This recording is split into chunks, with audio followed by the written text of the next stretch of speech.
magic? Itong i-perform namin, bago namin i-perform itong magic, magpapakilala po kami. Ako po si Kuya Josh. Kuya Josh, una lang tawag sa akin. At si Kuya Rapi. Sino ba ka? Siya po. Ayan. Itong i-perform namin, ito ay tricks lang. Meron kami mga ginagawa para hindi nyo makita, para ma-amaze din kayo. Pero hindi ito yung ginagawa na iba na lumilipad kami, hindi ganon. Pero dahil, bawal po yun. Pero ngayon, yung magic namin, gusto namin ipakita sa inyo yung pagmamahal ng Panginoon sa inyo. Okay na po ba yan? Excited na po ba kayo? Sige po, wait na po.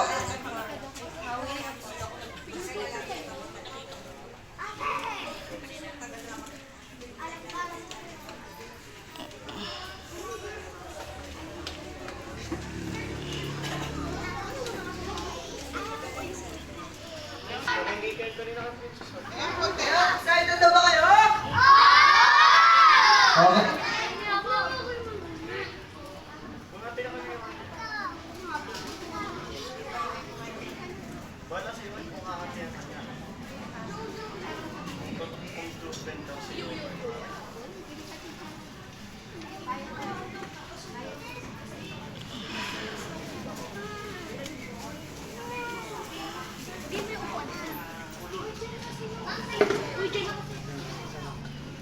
Video ko dito, baba na.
Ang galing kaya ito. Baka kasama.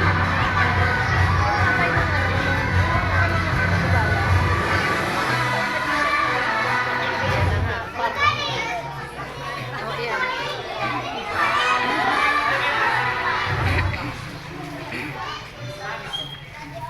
Sino tinatawag mo?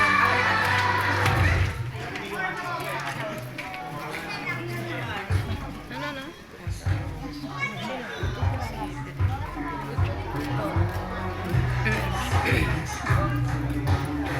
Cellphone. Ano yun mo? Wala ako cellphone.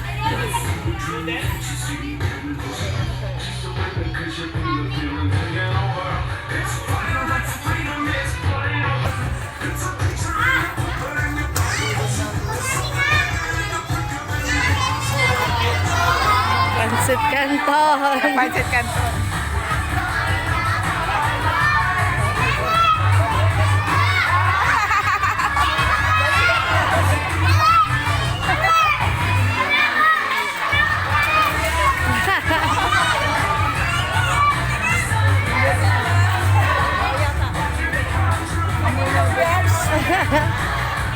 Papel lang pala kailangan. Bumibili pa ako sa tindahan.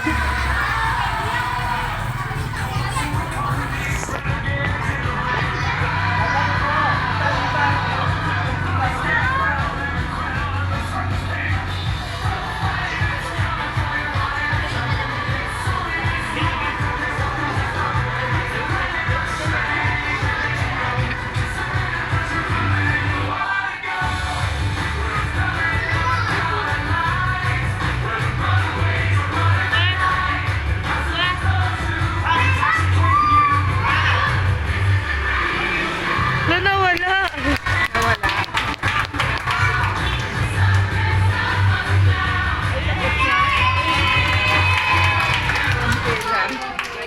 Ayan, may ganyan. Mahal ko na lang yung style natin. Yes. Yan. Ngayon, panonood natin si Kuya Joshua. Meron pa tayo isang magic. Meron pa naman natin si Kuya Joshua.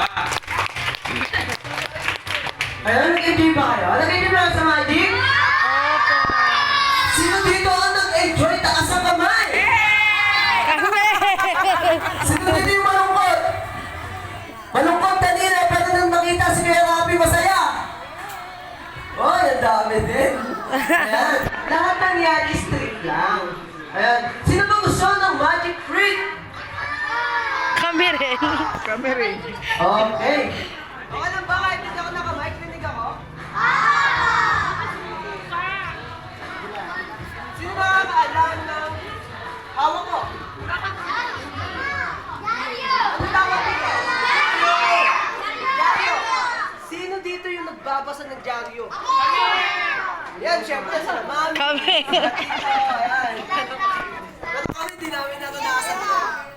Ayan. Sino dito yung nagbabasa? Sila mami. Ayan, ano ba yung nakalagay dito sa mga ano na to? Yung informasyon, ano ba? Headline. Articles, ano ba ba? Uy, di ko po alam yun. Ano yung po ba yung ano? Yung nilalagyan na letter? Ah, sige. Pero kadalasan po, yung dyaryo, di ba nakalagay dito yung mga bad news, yung mga bagay na chismis, sabi na mga chismis, gano'n. Lahat na nangyayari sa bansa. Di ba? Pero alam nyo ba, nitong dyaryo na to, kung nakalagay dito ay bad news, ipapabahagi ko sa inyo ang good news. Okay lang ba yan? Sino ang excited na? Alam niyo ba yung dyaryo, parang tayo mga tao? Bakit po Kuya Joshua? Sa tingin niyo, bakit? Bakit? Dito kayo. Kasi yung dyaryo, nandito lahat ng mga impormasyon. Nandito lahat kung ano yung mga nakasulat sa mga ating bansa. Ganun din tayo. Yung buhay natin, Yes, sir. maraming nangyayari. Maraming masaya, maraming malungkot, maraming problema, maraming iyak. Sino dito yung masaya? Sino dito yung nakakaranas ng kalungkutan? Sino dito yung sa tuwing gabi, umiiyak ka na lang kasi di mo alam. Kami lahat. Bakit? Diba? Lahat ng yun nakalagay dito. Pero alam niyo ba, dati, unang panahon, nung nilikha ng Diyos ang tao, ito ay matuwid. Matuwid at walang kasalanan. Pero nung dumating ang kasalanan, ito ay nasira. Bakit kaya? Yung relasyon ng tao at ang Diyos, malayo. Kasi ang tao, makasalanan, at yung Diyos ay banal. Banal. Ito ang tanong, ano ba yung mga bagay na kasalanan na nakakasira sa atin? Kasalanan. Ano yung mga kasalanan? Ano po?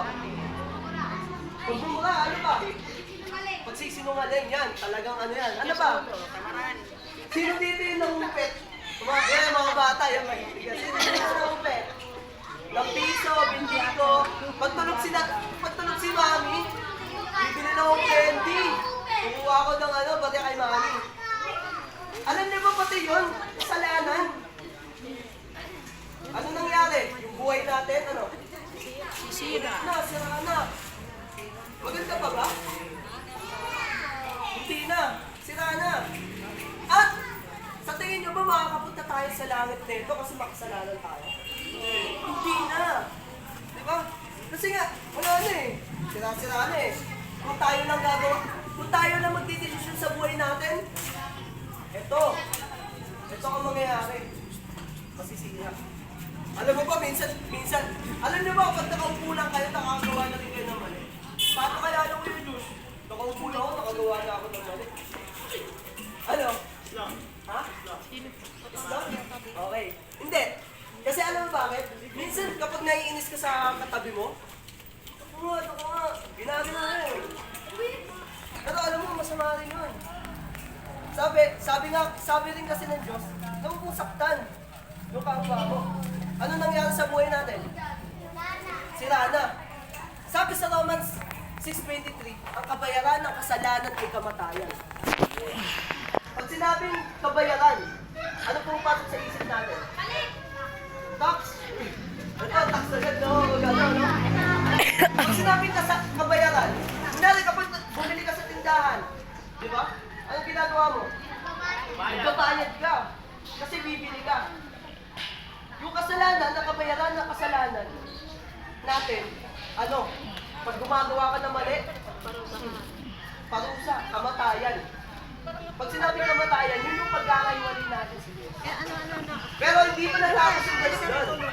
Sabi, ngunit ang regalo ng Diyos ay buhay na walang hanggan ni Cristo Jesus na ating Panginoon. Pag sinabi regalo, ano yung pasok sa isip nyo? Regalo! Pero pag sinabi regalo, ayun, magmalapit na magpasko. Diba? Pag sinabing regalo, nasa gift, nakabalot. Pero pag sinabi kasing regalo, yun yung pag binigyan kita ng regalo, anong mararamdaman mo? Anong gagawin mo pag binigyan kita ng regalo? Masaya. Pero alam nyo ba, pag binigyan ka ng regalo, kailangan mo lang gawin, tanggapin. Tanggapin ng regalo na buhay na walang hanggang kay Cristo Jesus. Diba? At yun na nga, anong nangyari? Tayo makasalanan.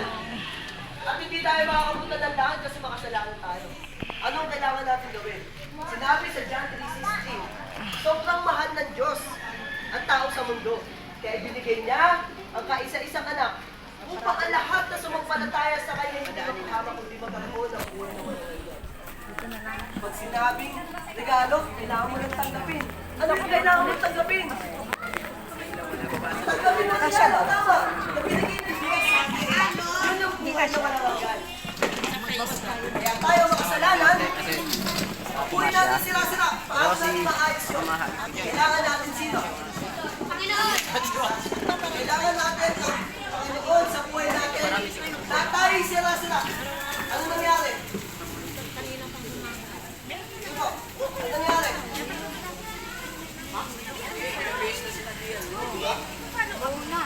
Hindi maayos. Nabuo. Ito, sabi natin, ito. Meron, pero alam niyo ba? Yung Panginoon, walang laya. kaya ng ayos ng buhay. Okay ka lang? Opo. Ito ang tanong ko. Gusto mo bang ipaayos ang buhay mo sa Panginoon? Nakasakamay ang gustong Good ako. ipaayos ang buhay sa Panginoon.